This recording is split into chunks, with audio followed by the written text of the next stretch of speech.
Bonjour et bon dimanche. Aujourd'hui, je vais faire un peu différent. Je vais faire du free talk, hein, classique, mais je vais vous parler un petit peu des news qui me sont passées devant les yeux et je vais vous donner un petit peu ce que j'ai pensé de ces news, aussi bien en comics qu'en jeux vidéo. En commençant par évidemment la grosse annonce de cette semaine chez Marvel, oui, encore du Marvel. C'est le jeu de chaises musicales sur les séries Venom et Hulk. Donc, pour résumer, Hulk, on va avoir le droit à Donny Cates et Ryan Otley. Mon Dieu, cette Dream Team, d'où Jésus, je suis tellement content. Je pouvais pas rêver mieux. En plus, ça sort en novembre, le mois d'arrivée, logiquement, de l'héritier. Donc, quel meilleur cadeau de naissance que mon scénariste préféré chez Marvel du moment et mon dessinateur préféré chez Marvel du moment aussi. Même si c'est vrai que sur Spider-Man, il n'est pas resté sur énormément d'épisodes. Hein. Il a vite été remplacé. Je pense que là, ça faisait un moment qu'on l'avait pas vu sur des Spider-Man. Et je pense que justement, il en a profité pour prendre de l'avance. Parce que beaucoup de monde se sont plaints que ouais, mais Ryan Otley, il est pas régulier. Bah, à la vache, si, il est régulier. C'est juste qu'il n'a pas été régulier sur Spider-Man, mais sur Invincible, il sortait un épisode tous les mois et à un niveau de qualité absolument incroyable. Donc là, oui, il fait effectivement d'autres trucs en ce moment. Ryan Otley, il travaille sur Skybound X. Je vais vous en parler après de Skybound X. Il a travaillé sur le truc qu'on a, la Solid Blood, juste en bas. Pas du tout sur l'ère d'Apocalypse. Euh, mais pour moi, il peut être très, très régulier. Je pense d'autant plus que Donny Cates étant quelqu'un qui est très, très régulier également, il va y avoir un cercle vertueux. C'est comme ça qu'on dit, ouais, je crois, un cercle vertueux. Qui fait que les deux se sont trouvés, quoi, pour le coup. Et vraiment, Hulk, c'est un personnage que j'adore. Donny Cates, il est absolument incroyable dans tout ce qu'il écrit chez Marvel. Quasiment, quasiment, quasiment. Et Ryan Otley, bah, la première page qu'on a vue, plus la cover, c'est trop beau. Et donc, c'est une relance de Hulk au numéro 1, c'est pas du tout la suite d'Immortal Hulk, c'est pas le numéro 51, 52, 53, etc. C'est un nouveau numéro 1, évidemment, chez Marvel. Et Ali Wing, qui scénarisait Immortal Hulk, lui, il bascule dans Venom. Enfin, plus ou moins. Il bascule. Alors, il n'est pas tout seul, il sera avec Ramvé. Ramvé qu'on a vu sur These Savage Shores et sur quelques titres chez DC Comics. Donc, il y aura deux têtes pensantes, c'est un peu curieux, je me demande comment ça va se passer. La première image, on voit un Venom qui est dans l'espace, donc je pense que ça va vraiment prendre la suite. Là, on ne sait pas encore si c'est un nouveau numéro 1. Je pense, au moment où vous voyez la vidéo, peut-être que l'info sera tombée, mais bon, je pense que ce sera quand même un numéro 1. Hein. Marvel ne va pas passer à côté d'un gros numéro 1 écrit histoire d'appâter le chaland. Et l'autre bonne nouvelle, c'est que c'est Brian Hitch au dessin. Alors oui, il y a des gens qui ont râlé, disant Brian Hitch, machin, je sais plus ce que c'était. Oui, son Batman's Grave, il est un peu fainéant dessus, mais Justice League, un jour je ferai une vidéo pour expliquer que j'ai aimé cette Justice League et pourquoi j'ai aimé cette Justice League. Pourquoi j'ai préféré largement sa Justice League à celle de Snyder, par exemple. Mais Brian Hitch, ça reste, même un mauvais Brian Hitch, ça reste au-dessus de la plupart des dessinateurs lambda qu'on peut trouver sur des séries un peu en dessous chez Marvel et DC. Hein. Donc je suis super content, c'est vraiment deux très belles teams qui vont arriver. Alors Hulk, je suis pas à l'abri de le prendre en floppy. Venom, je pense que ça sera plus du TPB. Alors moi qui me disais, je vais peut-être commencer à ralentir un petit peu parce qu'il y a l'arrivée de l'héritier, machin. Et je me disais, bah, je vais certainement arrêter Hulk quand Immortal Hulk sera terminé. Bah, je peux pas. Donny Cates et Ryan Otley, je peux pas. Et Venom, ça va être pareil. Venom, franchement, je pensais vraiment arrêter avec la fin de Donny Cates. Moi, le Venom, c'est un personnage qui m'intéresse pas des masses à la base. Hein. Mais là, je suis vraiment intrigué. On verra les retours sur les premiers numéros, mais vraiment, je suis intrigué là-dessus. Euh, Voilà, donc je vous parlais de floppy. Là, je suis passé chez mes camarades d'Astro City, j'ai chopé Non-Stop Spider-Man, que je chope en floppy aussi. Je ne l'ai pas encore lu. Hein. Je pense que c'est toujours aussi bon et toujours aussi speed, et avec un bac à l'eau toujours en forme.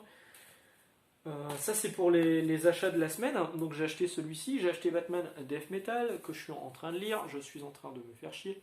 Non, il paraît que ça se finit bien. Donc je lui ai laissé sa chance à celui-ci en me disant. Une fois que je l'aurai terminé, si vraiment ça m'a toujours pas plu, je vais revendre tout Batman Metal, tout Justice League de Snyder et les séries dérivées, le Joker qui rit, le Batman qui rit, etc. Et je revendrai également Death Metal parce que je ne les relirai pas, j'ai trouvé ça mauvais. Et par contre, j'ai pas craqué sur Injustice. Il y a Injustice année 0 et Injustice intégrale année 4 qui sont sortis là. Jusque-là, je les prenais, mais les deux derniers tomes d'Injustice, ils m'ont pas plu. Et j'ai eu des retours de gens sur internet, sur Twitter, qui m'ont dit mais la fin d'Injustice, en plus, elle est con, elle est pas folle. Et j'ai pas envie de me relancer après sur une année 2 si Tom Taylor est pas là. Donc je sais pas, là, pour Injustice, pour l'instant, je sais que mon pote Yannick, lui, continue à les acheter, donc je vais acheter le sien et lire le sien. Je verrai, mais là, je pense vraiment que je vais lâcher Injustice. Qu'est-ce que je vous disais? Devais vous faire une vidéo sur Plunge, hein, c'est vrai, sur un truc, en parlant de déception. Je devais vous faire une vidéo sur Plunge, je la ferai pas. Parce que je vais pas. Je suis déçu. Je suis déçu. En fait, ça me fait le même effet que Basketful of Heads. Basketful of Heads, j'avais pas tellement d'attentes. Alors que sur Plunge, j'en avais énormément vu que c'était Stuart Timonen. Mais alors, il y a des très belles planches de Stuart Timonen, mais c'est pas les plus belles planches que j'ai vues de Stuart Timonen. Et en plus, le scénario m'a pas paru non plus complètement fou. J'ai pas passé un mauvais moment de lecture, mais pas de là à le relire régulièrement. Donc, je l'ai pas gardé. Je l'avais acheté et je l'ai ramené au boulot, puis j'ai pris autre chose à la place qui va coûter un peu plus cher. Oui, oui, alors oui, je l'avais déjà, l'omnibus de l'âge d'Apocalypse, je l'avais même revendu à un moment parce que je l'avais pas revendu plus cher, hein, je l'avais revendu le prix que je l'avais acheté, donc j'étais raisonnable là-dessus. Je l'avais revendu parce que je m'étais fait un peu chier à un moment. Après, c'est plusieurs mini-séries. Et puis là, en fait, il y a eu cette nouvelle édition qui était sortie, ça m'avait un peu intrigué, je me suis dit je vais pas craquer, et puis là j'avais des trucs à ramener, j'ai eu des bons d'achat, des machins, tout ça. Il m'est pas revenu à très cher, et du coup, bah, je l'ai repris. Comme un gros boulet, et maintenant j'attends l'omnibus de Onslaught. Voilà, merci Panini, c'est sympa. Je vous disais aussi, je vous ai parlé rapidement de Skybound X. Alors ça c'est pour de l'actualité VO. Skybound X c'est les 10 ans là, je crois que c'est pour les 10 ans hein, de Skybound, qui est la boîte qui a été créée par Robert Kirkman lors de la création d'Invincible, de Walking Dead, etc. C'est Skybound et il a édité d'autres titres sous ce label là. Et là ça doit être les 10 ans de Skybound. Donc ils sortent une nouvelle série qui s'appelle Skybound X ou Skybound 10 comme vous voulez. À l'intérieur, ce sera des numéros des histoires un peu anthologiques, des histoires courtes, où vous avez une histoire de Walking Dead, mais le Walking Dead What the Fuck qu'on avait connu dans le numéro, je sais plus quel numéro c'était, où c'était le Walking Dead, les origines de Walking Dead, dessiné par Ryan Otley avec la Mission du futur, etc., etc. Donc Ryan Otley va dessiner dans Skybound X, et il y aura d'autres histoires en parallèle sur d'autres séries du label Skybound. Je suis plutôt intrigué, plutôt intéressé, je pense que je le prendrai. J'ai essayé de me renseigner pour savoir si ça sortait sur Delcourt. Pour l'instant, c'est pas du tout dans les plannings. En même temps, la série n'est pas encore disponible aux États-Unis. Elle arrive là en juillet-août, je crois. Mais Thierry Mornay, qui m'a fait l'amitié de me demander en ami sur Facebook, moi j'étais comme ça. Oh, Thierry Mornay, quoi. Et c'était Michael Jackson, pareil. Je lui ai demandé, du coup, il m'a dit oui, oui, évidemment, c'est prévu chez Delcourt, mais par contre, on ne sait pas quand, on ne sait pas sous quelle forme, etc., etc. Du coup, en regardant un petit peu les prochaines sorties Delcourt, j'ai vu que la nouvelle intégrale de Invincible, je crois que c'est pour septembre, qu'il y avait l'intégrale de Haunt aussi, qui sortait à peu près dans ces eaux-là, et qu'il y avait aussi un Negan spécial. Alors là, je me suis demandé ce que c'était. En fait, j'aurais dû vous le sortir, il est là quelque part, le Negan... Bon, je vais pas le ressortir. Le Negan que je vous avais montré, qui était sorti juste un floppy, tout bête, et qui avait été offert avec le Walking Dead l'étranger, hein, qui était en supplément dans un plastique, donc qui était en tiré à part. Il y aura une édition de luxe en format dur, un peu plus grande, avec cet épisode-là. Et alors l'album s'appelle Negan Alpha et Omega. Rien à voir avec Earth X Alpha et Omega. Mais ce sera donc l'histoire de Negan qui est un peu cette dernière histoire, et puis la première apparition de Negan. Donc je pense que ça reprendra des numéros qui étaient déjà connus, mais emblématiques du personnage de Negan. Donc pour moi, ça n'a pas grand intérêt, en même temps, ça sera pas très cher, ce sera une quinzaine d'euros, je crois. Mais pour les complétistes qui voulaient pas juste avoir Negan dans un petit fascicule en tiré à part, là vous aurez une belle édition en dur. Ça pareil, il me semble que c'est pour septembre. Qu'est-ce que je voulais vous dire également? Je voulais vous parler rapidement de Panini qui a fait un top des ventes sur Twitter. Et dans leur top 1, top 2, top 3, alors top 1, je crois que c'est Spider-Man, l'histoire d'une vie, alors que franchement, c'est pas terrible. Le top 2, je sais plus ce que c'était, et à partir du top 3, c'est des must-have, et c'est des must-have. Donc, comme quoi, et il y avait un autre truc aussi, à pas cher, et des next-gen, voilà. Comme quoi, on ne le dira jamais assez, mais le prix c'est important. Dans leur meilleure vente, vous avez des titres qui sont en dessous de 15 euros. Voilà. Il n'y a pas de secret. En ce moment, le printemps des comics, ça cartonne parce que c'est pas cher. Après, c'est des récits qui sont rentabilisés depuis longtemps. Strange Academy, il est à 10 euros, mais je suis un peu déçu qu'il démarre pas plus que ça. Parce que c'est vraiment bien et je vous invite vraiment à vous pencher dessus. Mais comme quoi, le prix c'est hyper important en fait. Ça joue vraiment. Hein. Moi, c'est pareil. Hein. Il y a des trucs que je prends pas, mais si ça avait été beaucoup moins cher, peut-être que j'aurais tenté le coup. Hein. Voilà, c'était juste pour parler de vite fait de leur meilleure vente chez Panini. Vous avez vu aussi que Jupiter's Legacy était annulé pour la saison 2, il n'y aura pas de saison 2. En fait, Mark Millar a annoncé ça sur Twitter en disant machin, pas de saison 2, machin.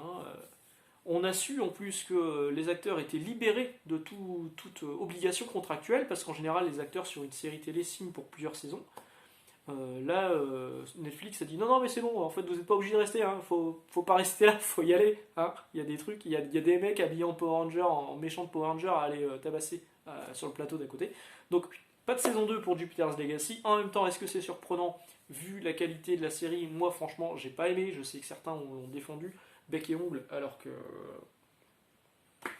le comic c'est tellement meilleur. Et Mark Millar a fait une pirouette en disant Jupiter's Legacy, pas de saison 2 pour l'instant, alors qu'on sait que non, c'est annulé. Mais soyez rassurés, pour les fans de Jupiter's Legacy, l'univers de Jupiter's Legacy continue avec Super Crooks. D'accord. Donc en fait, ils font une version live action, donc avec des vrais acteurs de Super Crooks. Super Crooks, pour rappel, c'est ça, un comics de Millar et des Laney Liu. Alors qu'il y avait déjà une version en animation, dessin animé qui était prévue, qui va sortir, il annonce là qu'il va y avoir une version live action sur Netflix. Parce que la version dessin animé, elle n'est pas sur Netflix. Et en plus de ça, il dit que c'est dans l'univers de Jupiter's Legacy. Alors pardon, mais il y a combien de temps qu'il n'a pas relu ses propres BD? Parce que ça n'a rien à voir. C'est marrant, hein, ce vieux logo Best of Fusion Comics. Maintenant, c'est écrit Netflix sur les côtés. Parce que ça n'a rien à voir avec Jupiter's Legacy, à part que c'est écrit par Mark Millar. Et qu'il y a... Alors, le principe de base, c'est qu'il y a des super... aux États-Unis, les super-héros sont tellement présents que les super-vilains préfèrent partir en Europe. Je crois que c'est en Italie, en l'occurrence. Non, en Espagne, pardon. Ils partent en Espagne, hola, que tal, afin de a mí me gustan las patatas fritas, etc., etc. Ils travaillent leur espagnol, hein, mine de rien, pour commettre des méfaits en toute impunité, être tranquille, parce que tous les cons de super-héros restent aux États-Unis. Soit, sauf que dans Jupiter's Legacy, on voit bien que les mecs s'occupent du monde entier, ok. Dans Super Crooks, au début, il y a effectivement des super-héros qui tabassent des mecs, des super-vilains au tout début, et ces super-héros, on ne les a jamais vus dans Jupiter's Legacy. C'est des super-héros... voilà. Lui, il n'est pas dans Jupiter's Legacy. Les mecs de Jupiter's Legacy, vous ne les voyez pas dans Super Crooks. Donc pour moi, ça ne fait pas du tout partie de l'univers de Jupiter's Legacy, du monde de Jupiter's Legacy. Donc c'est un peu une pirouette, histoire de dire on arrête, mais ça continue un peu. Voilà, on va arrêter là pour le comics. Donc pour les gens qui ne sont pas intéressés par les jeux vidéo, vous pouvez arrêter la vidéo à ce moment-là. Là, je vais parler un petit peu de jeux vidéo. Je vais vous parler des annonces qu'il y a eu cette semaine. Enfin, des annonces. La Switch Pro, qui devait être annoncée jeudi, je crois. Hein, selon les insiders habituels, les Julien Chiez, les EMB, les machins, tout ça.